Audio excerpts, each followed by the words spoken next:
So what's up, Loco with Share. So ngayon tuturuan ko kayo kung paano yung bubuksan yung APK ko. So yun, click nyo tong link dito sa bagong upload ko. Then scroll down nyo lang, then click itong download yun sa bagong ko, version 1.5. Then wait nyo lang dito.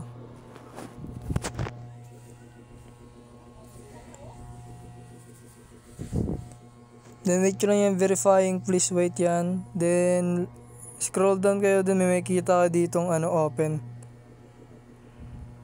Yan, click yan, open na yan.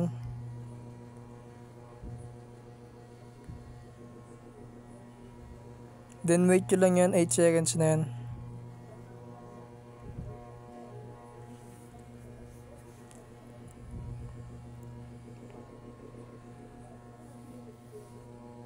Pag okay na 8 seconds, scroll down, then click nyo tong open. Hindi ito sa baba, hindi sa taas Then back, open, then back ulit, then open nyo ulit. Then alam nyo na din dito, diba? Subscribe. Then pag na-subscribe na kayo, subscribe nyo ulit. Then pag okay na, follow. Mara naka-follow na din kayo. Then follow ulit sa Facebook. Then pag okay na, wait nyo lang ma-complete, then ma-unlock nyo na to.